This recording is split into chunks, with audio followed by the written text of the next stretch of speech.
Padre nuestro que estás en los cielos, santificado sea tu nombre.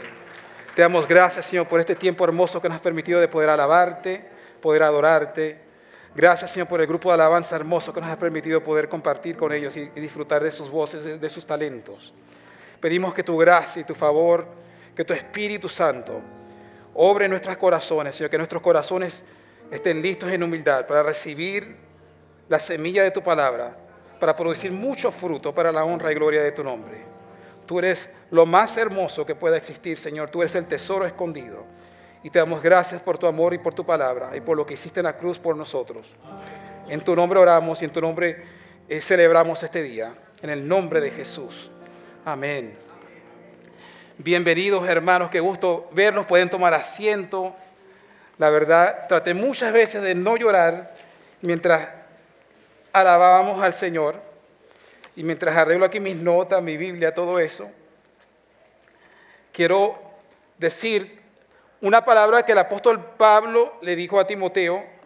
Le dijo: Timoteo, toda la Escritura es inspirada por Dios y útil para enseñar, para redarguir, para corregir y para instruir en justicia, a fin de que el hombre de Dios sea perfecto, enteramente preparado para toda buena obra.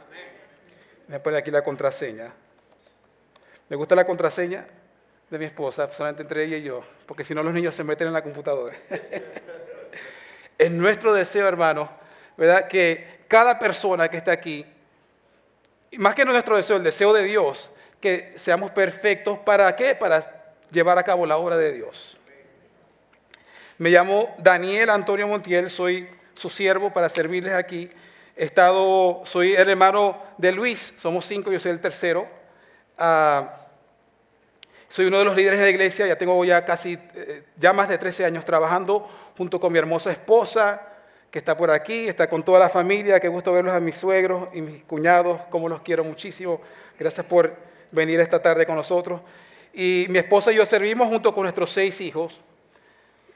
Josué, Joel, Dánica, Josías, Yulisa y Giovanna, la más tremenda y la más consentida. Hermanos, hoy continuamos con el estudio del Evangelio de Marcos. Y como ya hemos resumido un poquito del Evangelio de Marcos, se fue un evangelio que básicamente era el Evangelio de Pedro. Marcos era un discípulo de Pedro.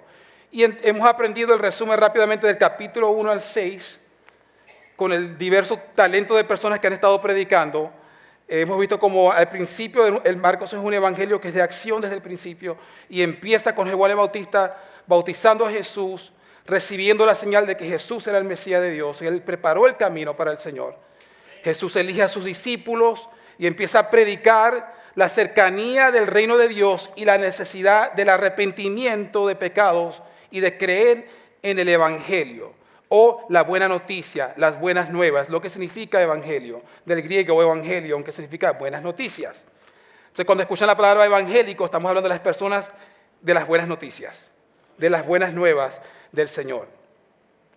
Jesús sana a muchos enfermos, expulsa a los espíritus malignos de la gente, enseñando con autoridad, a contraste de los fariseos y los eruditos de la Biblia de ese tiempo. Jesús demuestra su poder al sanar a un leproso y a un paralítico, y enseña verdades fundamentales acerca de verdades espirituales, como lo son la necesidad de no ayunar mientras Él estaba allí y decía hacerlo cuando Él se iba a ir en el futuro. Dice también que el día de reposo fue creado para nosotros y no lo contrario. También enseña 3 realidades esenciales: que Satanás no puede expulsarse a sí mismo, porque un reino dividido se desvanecería, no puede sostenerse. También enseña que un hombre fuerte tiene que ser apoderado por alguien más fuerte, y ese más fuerte es el Señor, que puede apoderar y quitar al hombre fuerte, el diablo, del hogar, o de la ciudad, o de la nación. Y 3, que la verdadera familia de Dios se compone de los que hacen la voluntad de Dios. Jesús también nos enseña acerca de la parábola de las semillas y de las diferentes tierras, ¿verdad? El reino de Dios es semejante a una semilla, que específicamente la semilla de mostaza, que aunque es la más pequeña, dice que cuando se mete en un jardín llega a ser la más grande y vienen hasta pájaros a hacer nidos en el árbol de la semilla de la mostaza. Jesús calma la tormenta. Después libera a un hombre que tenía miles de demonios, sana a la mujer que tenía flujo de sangre por más de 12 años y resucita a la hija de Jairo. Y aún con todo esto, cuando él entra a Nazaret, en su pueblo donde él creció, es rechazado. Y Jesús dice, un profeta recibe honra en todas partes, menos en su propio pueblo y entre sus parientes y su propia familia. Después de esto, él envía a sus 12 discípulos a enseñar por diferentes lugares, a predicar el evangelio. Y es durante este tiempo que Juan el Bautista es decapitado en la prisión por deseo de Herodías, la esposa de Herodes, que estaba viviendo en adulterio. Después de esto, Jesús alimenta a los 5,000 y después de alimentar a los 5,000, los discípulos se van en el mar de Galilea y empiezan a cruzar, y Jesús se había quedado apartado y después los alcanza caminando sobre el agua, los asusta. Piensan que es un fantasma, el Señor calma, le dice que no es fantasma, regresa. Y es aquí cuando vamos a entrar al capítulo 7. Ellos acaban de orillarse después del susto que recibieron, que pensaban que Jesús era un fantasma. Llegan al mar y van a entrar a una ciudad que se llama Genesaret. Es un pueblo al norte de Jerusalén, cerca de Capernaum. Estaba como a 123 kilómetros, lo puse en kilómetros porque yo sé que hay mucha gente latina que no escucha aquí las millas, son 77 millas al norte de Jerusalén. Y esta era una zona de ciudades incrédulas que Jesús reprende y maldice en Mateo capítulo 11 y Lucas capítulo 10, por causa de su incredulidad, a pesar de todos los milagros que había hecho en ellas, dicen los evangelios. Y el capítulo 7 empieza diciendo, y lo vamos a poner aquí en la pantalla, en Marcos 7, versículos 1 al 21. Gracias a Dios por la tecnología, podemos ver las escrituras así en vivo. Yo me imagino que el apóstol Pablo estuviese bien alegre con la tecnología que tenemos ahora, de poder rápido pasar el evangelio con la tecnología. Dice, cierto día, algunos fariseos y maestros de la ley religiosa llegaron desde Jerusalén para ver a Jesús. Acuérdense la distancia, ¿verdad? Y notaron que algunos de sus discípulos no seguían el ritual judío de lavarse las manos antes de comer.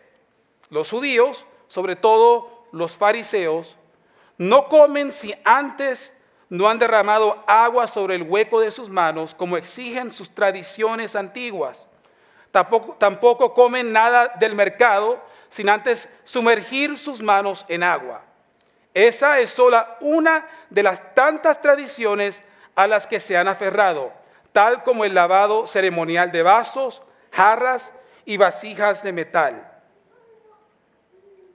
Sigue diciendo, entonces los fariseos y maestros de la ley religiosa le preguntaron, ¿por qué tus discípulos no siguen nuestra antigua tradición? Ellos comen sin antes realizar la ceremonia de lavarse las manos. Y Jesús contestó, hipócritas, Isaías tenía razón cuando profetizó acerca de ustedes, porque escribió, este pueblo me honra con sus labios, pero su corazón está lejos de mí.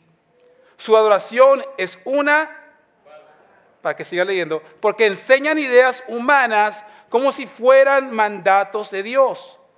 Pues ustedes pasan por alto, ¿qué pasan por alto? La ley de Dios, y la reemplazan con su propia tradición. Sigamos leyendo. Entonces dijo, ustedes esquivan hábilmente la ley de Dios para aferrarse a su propia tradición. Por ejemplo, Moisés les dio la siguiente ley de Dios: honra a tu padre y a tu madre.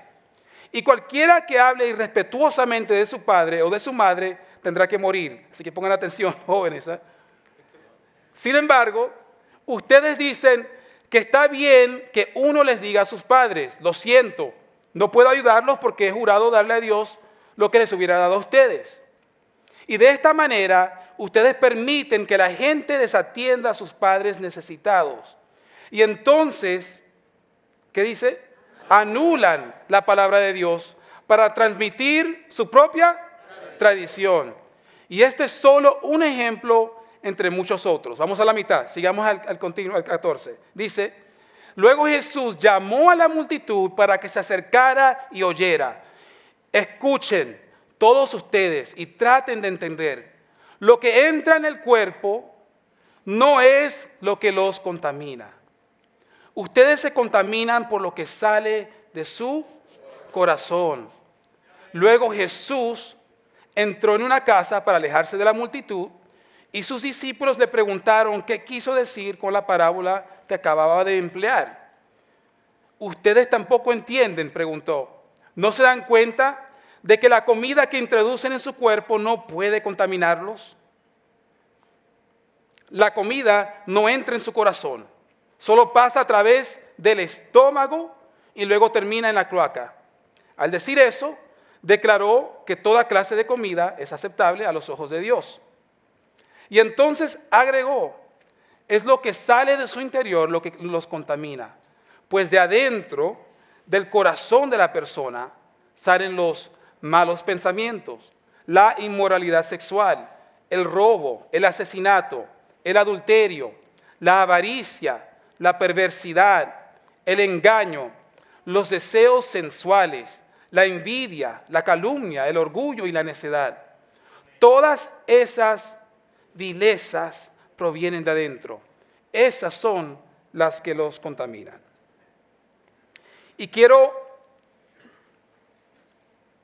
descifrar o ver este pasaje, lo puse en 5 observaciones, cosas que yo resalté. Obviamente hay muchas cosas más que se pueden decir, pero quiero enfocarme en estas 5 observaciones. Y la observación número 1 que puse, y lo tengo en la pantalla, es que hay gente que viene desde lejos. Si está en la pantalla, no sé si lo tienen, no se preocupen, si no, no se preocupen. Hay gente que viene desde lejos con la intención de criticar y no de ayudar y aprender. Cuando nos acercamos a Dios o cuando venimos a la iglesia, ¿cuál es nuestra intención? ¿Venimos en humildad para buscar su dirección y ayuda, o para buscar o dar consejo bíblico en amor? ¿O venimos con un corazón endurecido, con un espíritu de crítica y con la intención de contender y o poner a prueba a otros? Es admirable de verdad que los fariseos vinieran desde tan lejos para ver y observar a Jesús. Pero los fariseos eran los patriotas de Israel. Los fariseos eran un grupo que se había sumergido de las guerras anteriores, y el corazón de ellos era cuidar la nación de Israel y llevarla a guardar los mandatos de Dios para no caer de nuevo bajo el castigo de Dios. Pero parecían haber llegado con una expectativa errónea de los reglamentos humanos que supuestamente debían cumplirse, en vez de venir con un corazón humilde y abierto a escuchar la enseñanza de Jesús. Más bien vinieron con un espíritu de crítica y de superioridad. También hay una diferencia significativa entre querer ayudar a alguien a mejorar y tener un espíritu de crítica. Criticar básicamente es la acción de juzgar negativamente o de buscar culpables, algo que puede ser necesario y a veces importante cuando es hecho en un espíritu de amor y bíblicamente. Pero un espíritu de crítica nace del orgullo, nunca se complace, encontrando decepción donde quiera que mire, y es lo contrario de 1 Corintios 13. Un espíritu crítico juzga con arrogancia, se provoca fácilmente, contabiliza todos los errores y nunca tiene la esperanza de sentirse satisfecho. Esa actitud daña tanto al que critica como al que es criticado. Y no hay forma más rápida de caer en decepción y de perderte de la bendición de Dios que tener un espíritu crítico enfocado en nuestro propio entendimiento en vez del conocimiento y la sabiduría de Dios. Cuando venimos a adorar a Dios, el tener un espíritu crítico o un complejo de superioridad, no solo nos perderemos de la bendición, pero podemos caer en el engaño del enemigo, el orgullo, que roba la semilla de la palabra del corazón del hombre. El orgullo ciega nuestra percepción espiritual, depende de nuestro propio entendimiento y cae fácilmente en el engaño de inventar reglas y conceptos erróneos que aparentan piedad o prioridad, pero que en realidad son obras, actos y hechos que solo son trapos insignificantes ante los ojos de Dios. Y es por esta razón que debemos siempre venir a Jesús con la expectativa de recibir y no de criticar, porque la intención del corazón te repela o te conecta con Dios. Hay un principio bíblico plasmado a través de la Biblia y que se encuentra en el Salmo 138, versículo 6, y dice: aunque el Señor es grande, toma en cuenta ¿a quién? A los humildes. ¿Y está lejos de quién? De los orgullosos. Otra versión, en la traducción nueva traducción viviente, dice: aunque el Señor es grande, se ocupa de los humildes, pero se mantiene distante de los orgullosos.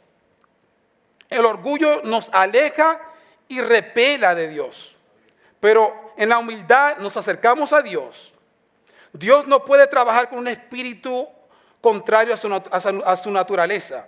Y por lo tanto, el antídoto al orgullo es la humildad y el antídoto al espíritu crítico es el agradecimiento. La gente que se la pasa quejando es porque no tiene un corazón agradecido. Por eso Jesús nos enseña que son los pobres en espíritu quienes heredarán el reino de los cielos. Al mantener un enfoque humilde en el Señor, evitaremos el error de los fariseos de darle prioridad a las reglas y mandamientos no bíblicos que pueden cegarnos el corazón a las enseñanzas de la palabra. Por eso el apóstol Pablo escribe acerca de la humildad diciendo a la iglesia en Filipos, le dice en Filipenses 2:3, no sean egoístas, no traten de impresionar a nadie. Sean ¿qué? Humildes, es decir, considerando a los demás como mejores que ustedes. Ese es el significado verdadero de la humildad. La humildad no tiene que ver con el estado social, tiene que ver con el estado de tu corazón. ¿Ok? Y llegamos a la observación número 2 de esta enseñanza, que es: el estar enfocado en los errores de los demás te desconecta de Dios. El estar enfocado en los errores de los demás te desconecta de Dios. Lo primero que los fariseos hicieron al venir a escuchar supuestamente a Jesús fue fijarse en los discípulos y no en Jesús. Error número 1. Cuando perdemos la humildad o somos inspirados por un espíritu crítico, solemos enfocarnos en los errores de otros y en el engaño de la hipocresía, ofendiéndonos fácilmente. Aunque el acto de lavarse las manos y los utensilios es algo higiénico, los fariseos erraron al perder su enfoque en Jesús por estar mirando lo que los discípulos no estaban haciendo bien según sus estándares, y en vez de enfocarse en las acciones y las enseñanzas de Jesús.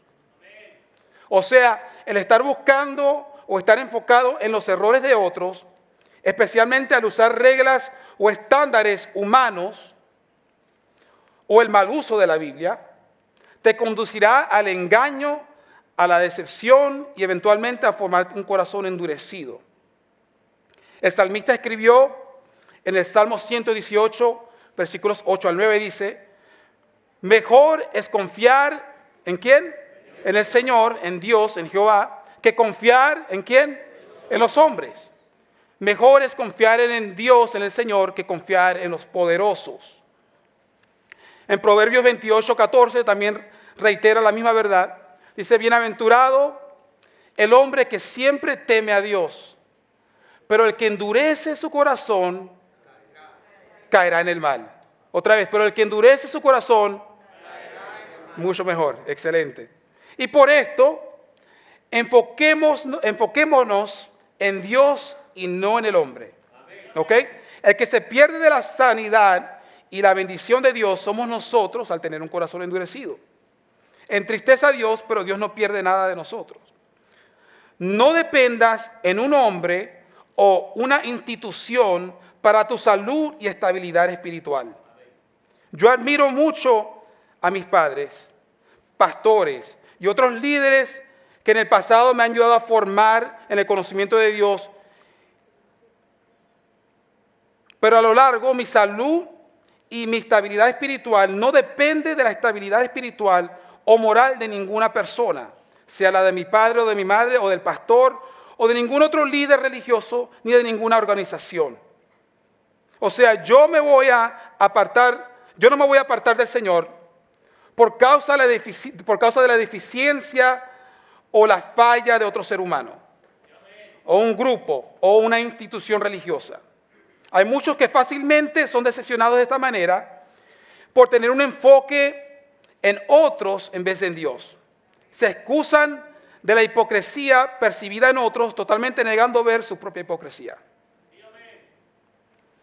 Abraham Lincoln, un expresidente famoso de los Estados Unidos durante la Guerra Civil en el siglo XIX, al ser preguntado acerca de Dios y la posición de Dios dentro de la guerra, él dijo: Señor, mi preocupación no es si Dios está de nuestro lado, mi mayor preocupación es estar del lado de Dios, porque Dios siempre tiene la razón.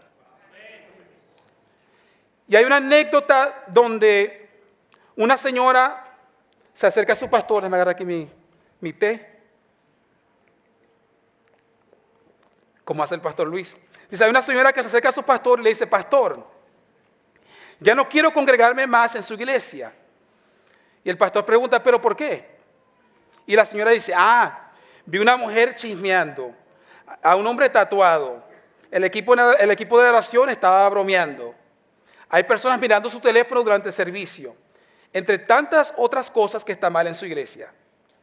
Y el pastor le responde: está bien, pero antes de irte, hazme un favor, toma un vaso lleno de agua y da 3 vueltas alrededor de la iglesia sin derramar una gota al suelo. Después, sal de la iglesia si lo deseas. Y la señora piensa: bueno, demasiado fácil, lo voy a hacer. Y camina 3 veces alrededor de la iglesia sin perder, ¿verdad? Sin perder que se le bote el agua. Cuando termina, le dice al pastor que estaba lista para irse. Pero el pastor le dice: antes de que se vaya, quiero hacer una pregunta más. Cuando caminabas por la iglesia, ¿viste a alguien chismeando? Y la señora dice: no. ¿Viste a alguien tatuado? La señora dice: no. ¿Viste a alguien mirando su teléfono? No. ¿Y sabes por qué? No. Estabas concentrada en el vaso para asegurarte de no tropezar y derramar el agua. Lo mismo ocurre con nuestra vida, dice. Cuando mantenemos nuestros ojos en Jesús, no tenemos tiempo para ver los errores de los demás. Nuestro enfoque será caminar en el Señor. Y Jesús nos recuerda al decirnos en Mateo 7:13: ¿por qué te preocupas por la astilla en el ojo de tu amigo cuando tú tienes un tronco en el tuyo? Y nos enseña que con la medida que juzgamos seremos juzgados. Por lo tanto, nuestro juicio debe siempre ser hecho basado en amor y en la palabra de Dios, y no buscar criticar cosas insignificantes de las cuales no tenemos control ni contexto apropiado para juzgar. El único que conoce el corazón del hombre es Dios. Y siempre debemos actuar con la mejor intención de misericordia y amor, haciendo lo posible en el Señor y dejando lo imposible en las manos de Dios.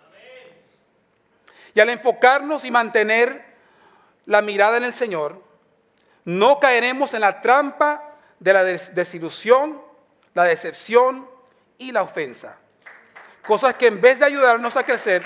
No, aplaudan, sí. Voy a poner la tapa.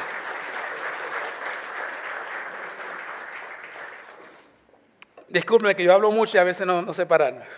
Mi esposa lo sabe muy bien. Eso es lo maracucho en mí. Tengo casi toda mi vida aquí, pero igual sigo hablando bien rápido. Cuando primero conocí a la familia, mi esposa, son de mexicanos, no me entendían, porque hablaba taca, rapidísimo. Pero ya he aprendido a hablar más despacio. Entonces, cuando nos enfocamos y mantenemos la mirada en el Señor, no caemos en la trampa de la desilusión, la decepción y la ofensa. Y cosas que en vez de ayudarnos a crecer, apagan el Espíritu Santo en nuestras vidas. Y desvían nuestra mirada a los errores de los demás. Esto me lleva a la observación número 3. Digan conmigo, observación 3. Y la ponemos en la pantalla. Dios conoce la intención de tu corazón y no lo puedes engañar. Dios conoce la intención de tu corazón, no lo puedes engañar. Jeremías, al profetizar, escribe en Jeremías 17, versículo 10. Pero yo, el Señor, investigo todos los corazones y examino las intenciones secretas. A todos les doy la debida recompensa según lo merecen sus acciones. Dios es experto en conocer las intenciones del corazón porque Él creó el corazón. Y por esto Jesús responde de la manera severa a los fariseos, diciéndoles en Marcos 7, 6 al 8, que leímos hace ratito. Les dijo: hipócritas, Isaías tenía razón cuando profetizó acerca de ustedes, porque escribió: este pueblo me honra con sus labios, pero su corazón está lejos de mí. Su adoración es una farsa. Una farsa es que, otra versión dice, en vano me honran, en vano me adoran. La adoración no llega ni hasta el techo, ¿verdad? Por eso dice que la oración del justo sube, pero cuando uno anda viviendo en pecado no ni llega ni al techo la oración de uno. Porque es una farsa, es en vano. Porque dice, enseñan ideas humanas como si fueran mandatos de Dios. Pues ustedes pasan por alto la ley de Dios y la reemplazan con la tradición. La adoración a Dios sin un nacimiento espiritual es una farsa. O es en vano.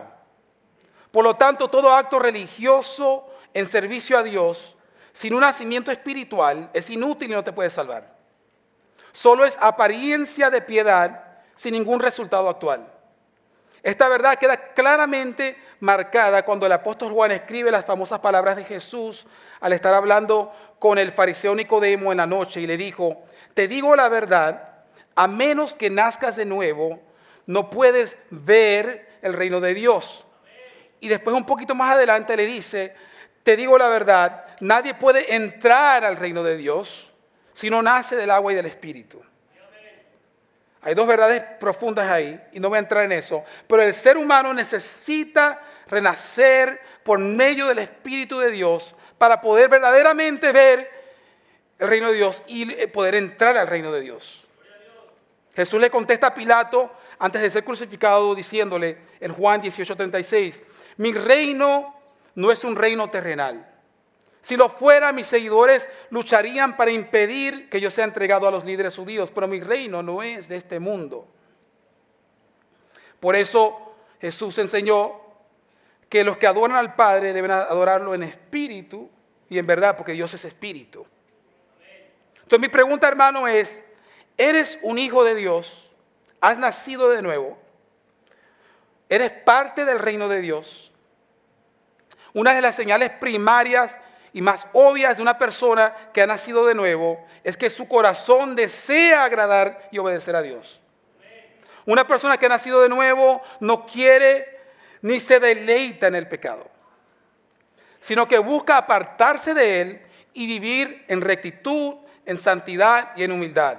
Por lo tanto, una persona que dice ser cristiano, pero vive practicando el pecado, o peor, inventa maneras de supuestamente pasar por alto los mandatos de Dios encontrados en la Biblia, no solo es mentirosa, pero lleva el nombre de Dios en vano, rompiendo el tercer mandamiento.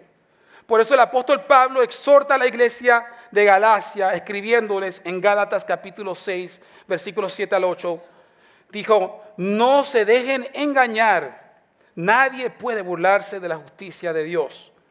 Siempre se cosecha lo que se siembra. Los que viven solo para satisfacer los deseos de su propia naturaleza pecaminosa cosecharán de esa naturaleza destrucción y muerte. Pero los que viven para agradar al Espíritu, del Espíritu cosecharán vida eterna.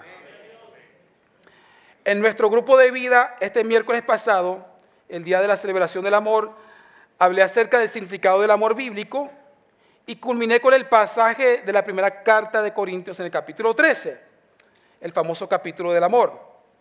Y mi hermano Gerardo, no sé si está aquí mi hermano Gerardo, él da clase de niños también, pero él dio un ejemplo preciso al reemplazar la palabra amor con Dios.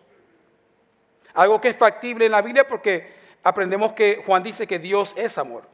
¿Ok? Y leyó los primeros versículos de esta manera, y se los voy a leer a ustedes de esta manera. Dice así en 1 Corintios 13, si yo hablara lenguas humanas y angélicas, y no tengo amor, pero en este caso, y no tengo a Dios, vengo a ser como metal resonante o címbalo retumbante. si tuviera el don de profecía y entendiera todos los misterios, y tuviera todo el conocimiento, y si tuviera toda la fe, de tal manera que trasladara los montes, y no tengo a Dios, nada soy. Y si repartiera todos mis bienes para dar de comer a los pobres, y entregara mi cuerpo para ser quemado, y no tengo a Dios, de nada me sirve. Yo no pienso que hay mejor manera de explicar la necesidad de Dios y de su Espíritu Santo en nuestras vidas. Porque aunque todos somos creación de Dios, solo somos hijos de Dios los que hayamos nacido del Espíritu de Dios. Algo reiterado por el apóstol Juan que dice, pero a todos los que creyeron en su nombre y lo recibieron, les dio el derecho, les dio el poder, les dio la potestad de llegar a ser hijos de Dios. Ellos nacen de nuevo, dice, no mediante un nacimiento físico como resultado de la pasión o de la iniciativa humana, sino por medio de un nacimiento que proviene de Dios. A lo cual me lleva a mi observación número 4, que es, no permitas que la tradición reemplace la verdadera conexión a Jesús y la obediencia a la palabra de Dios. No podemos esconder nuestra irresponsabilidad detrás de la piedad. Pablo exhortó a la iglesia de Tesalónica del primer siglo al escribirles, los que no están dispuestos a trabajar, que tampoco coman. También dijo a Timoteo, dijo, el que no provee para los suyos y sobre todo para los de su propia casa, ha negado la fe y es peor que un incrédulo. Esto era básicamente lo que estaban haciendo los fariseos al no cumplir con las responsabilidades de su familia, deshonrando a sus padres, al no atenderlos, atender sus necesidades con la excusa de estar sirviendo a Dios. Por lo tanto, Jesús nos exhorta diciéndonos, exhortó a los fariseos diciéndoles, pasan por alto y esquivan hábilmente la ley de Dios para aferrarse a su propia tradición. Pasan por alto la ley de Dios para aferrarse a su tradición. Los fariseos cometieron el gran error de inventar y formar reglas y tradiciones adicionales que en vez de acercarlos a Dios, los llevó a buscar maneras de tergiversar la ley de Dios para su propio beneficio y de violar o anular el mandamiento de honrar a sus padres, que es el primer mandamiento hacia nuestro prójimo, el amor hacia nuestro prójimo. Es el primer mandamiento, dice la Biblia, que trae promesa. El que honra a sus padres y a su madre, su vida será alargada, ¿verdad? Tendrá una vida larga. Aunque excusaban su irresponsabilidad con la apariencia de piedad, Jesús conocía y veía a través de sus intenciones. Y lamentablemente ellos conocían la palabra de Dios y la conocían muy bien, hasta al revés. Pero no la entendieron verdaderamente y por lo tanto no reconocieron a Dios aún teniéndolo cara a cara.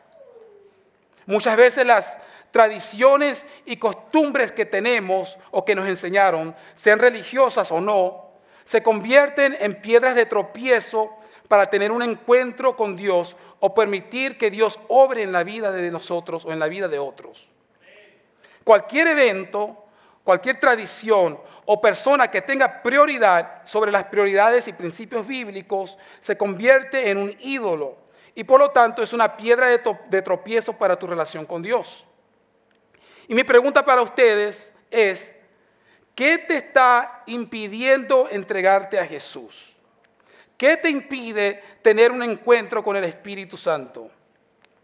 No dejes que tu corazón se endurezca ante Dios y que te conviertas en un fariseo por tu tradición o por tus costumbres, religiosas o no religiosas, que contradicen a Dios y contradicen la palabra de Dios.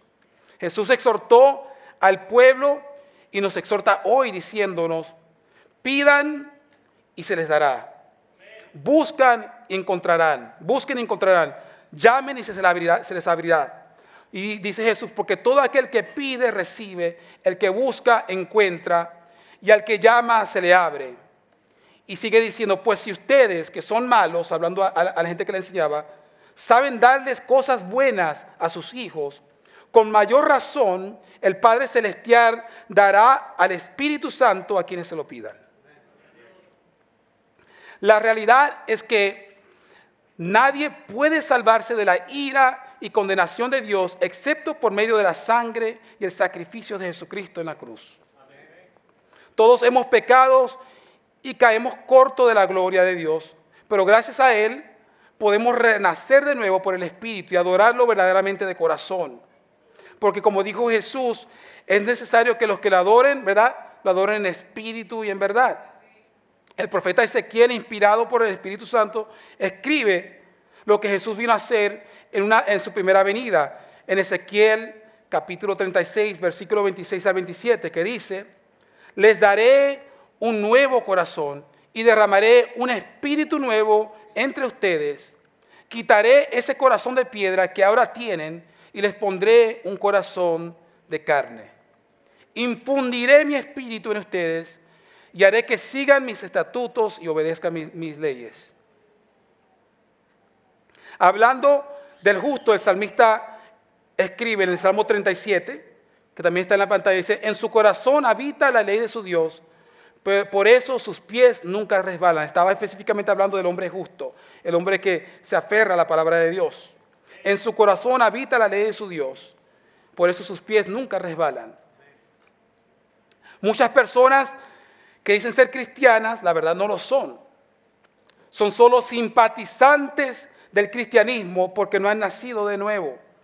Siguen practicando el pecado y su deseo es complacer los deseos de la carne y no los principios de Dios. Por eso Juan escribe: no amen al mundo ni las cosas que están en este mundo. Si alguno ama al mundo, el amor del Padre no está en él. Porque todo lo que hay en el mundo, dice Juan, es decir, los deseos de la carne, los deseos de los ojos y la vanagloria de la vida, no provienen del Padre, sino del mundo. La Biblia dice que hasta los demonios creen y tiemblan. Porque es una cosa creer en Dios y es otra creerle a Dios y poner tu confianza en Él.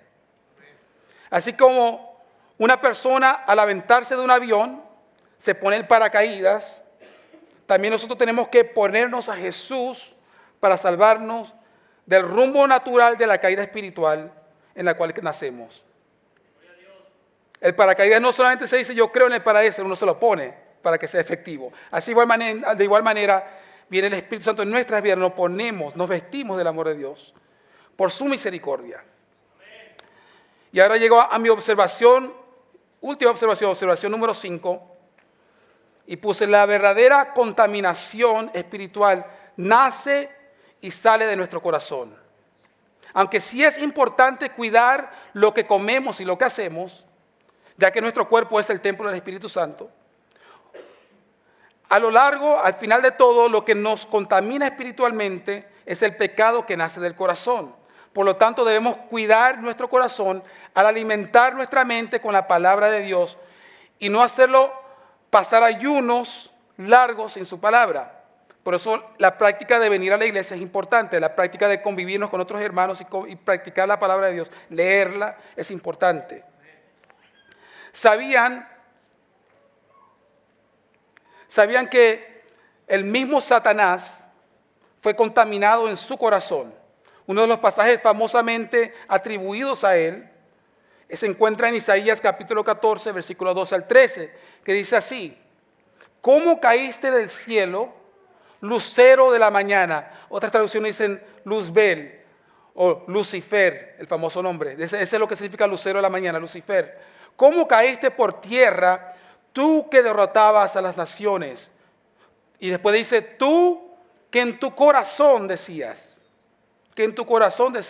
subiré al cielo, por encima de las estrellas de Dios, y allí pondré mi trono. O sea, su corazón se enorgulleció. También sabían que el gran diluvio fue la ira de Dios sobre la humanidad por causa de la maldad del corazón.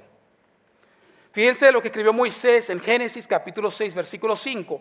El Señor vio que era mucho la maldad de los hombres en la tierra y que todos los planes y pensamientos de su corazón, los pensamientos del corazón, dice, eran siempre los de hacer solo el mal. ¿Sabían que el corazón no es solo un órgano encargado de bombear la sangre por todo el cuerpo? El corazón también tiene sus propios pensamientos. En el 1991, un doctor descubrió que el corazón tiene su propio cerebro o sistema nervioso cardíaco intrínseco. Yo no soy doctor, por eso no sé. Este cerebro cardíaco está compuesto, dice que por aproximadamente 40,000 neuronas que son similares a las 86 billones de neuronas en el cerebro. Lo que significa que el corazón tiene su propio sistema nervioso. El corazón es ultra inteligente, dice, enviando muchas señales al cerebro, mucho más señales al cerebro que del cerebro al corazón. De hecho, las neuronas del corazón le permiten aprender, recordar y tomar decisiones independientemente de la corteza cerebral del cerebro. Por esto el corazón puede seguir bombeando sangre aun cuando el cerebro está apagado, sin impulsos nerviosos del cerebro. El corazón sigue trabajando. Y esto es posible cuando hay una máquina que sigue dando oxígeno a los pulmones, el corazón sigue bombeando, sigue trabajando. Estos estudios han demostrado que los sentimientos tienen tanto que ver con el corazón como con el cerebro. En realidad es una relación bidireccional que va de ambos caminos. Nuestras emociones cambian las señales que el cerebro envía al corazón y el corazón responde al cerebro de maneras complejas.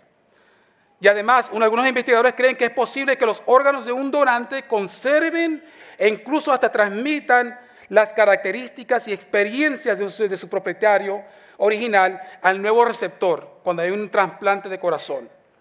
Y yo lo sé porque yo conozco a un hombre que era pastor y sigue vivo, que hace como 14 años recibió un trasplante de corazón de una muchacha de 19 años y recibió los pensamientos y memorias de la muchacha.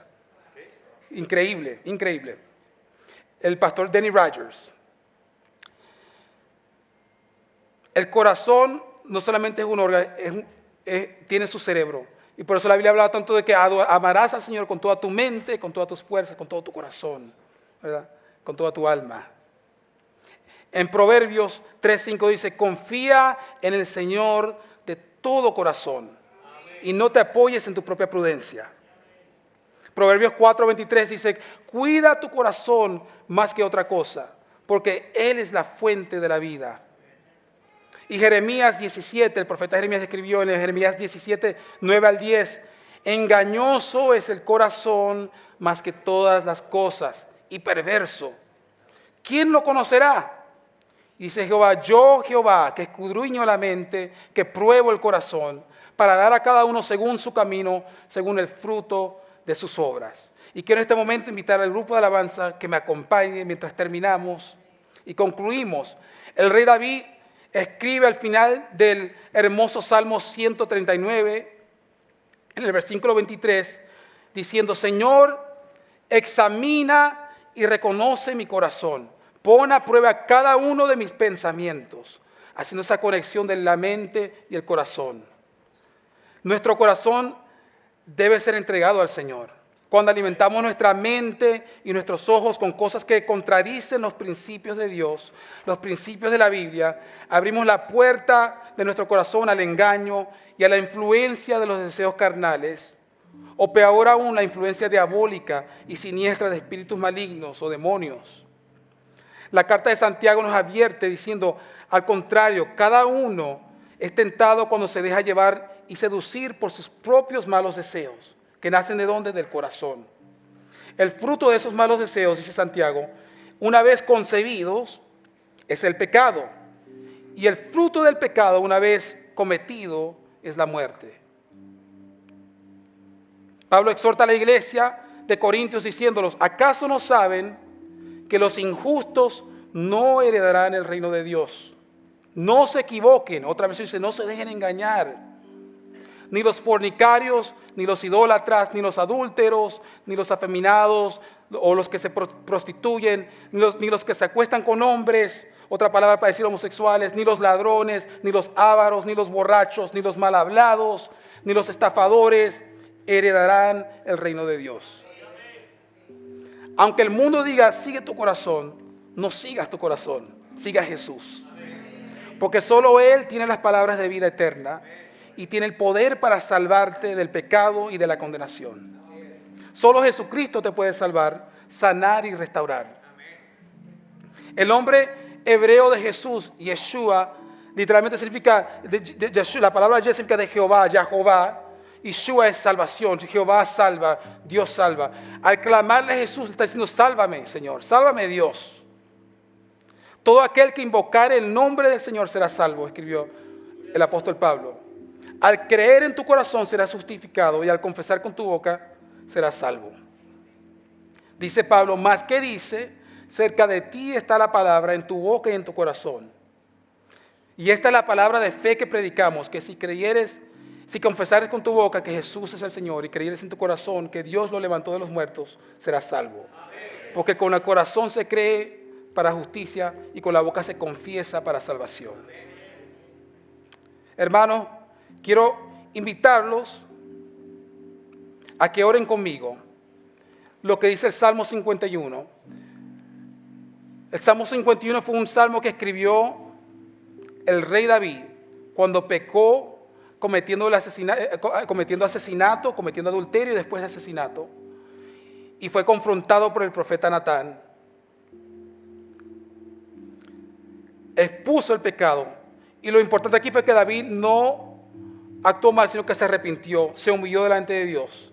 Y el Salmo 51 fue escrito por esta razón. Y él dice en el Salmo 51, Dios mío, crea en mí un corazón limpio, renueva en mí un espíritu de rectitud. No me despidas de tu presencia, ni quites de mí tu Santo Espíritu. Devuélveme el gozo de tu salvación. Dame un espíritu dispuesto a obedecerte. Así instruiré a los pecadores en tus caminos. Así los pecadores se volverán a ti. Padre, te damos gracias, oh Dios, por tu palabra. Gracias, Señor, porque tú eres poderoso para salvarnos y rescatarnos. Tú eres poderoso, Señor, para darnos las armas que necesitamos para vencer las tentaciones de este mundo, para vencer el poder del pecado sobre nuestras vidas. Y pido en este momento, Señor, que tu presencia ministre cada corazón, cada familia. Tú conoces cada necesidad y tú conoces las intenciones de nuestro corazón. Pido que las personas que están batallando, Señor, que están luchando con lo que sea que estén luchando, que esté impidiendo el conocerte a ti, que se ha quitado las obstrucciones que impiden, Señor, el conectarnos contigo, que impiden el poder recibir el poder de tu Espíritu Santo sobre nuestras vidas. Bendice, Señor, cada hogar, bendice a nuestros hijos. No permitas que sean desviados sus corazones por las cosas de este mundo o por las mentiras que enseñan en el mundo, Señor. Permite que ellos puedan crecer y florecer como árboles que dan su fruto en tiempo y fuera de tiempo. Que así nosotros como familias que podamos crecer como árboles que dan su fruto en tiempo y fuera de tiempo. Bendiciendo, siendo la sal de la tierra, siendo la luz de este mundo.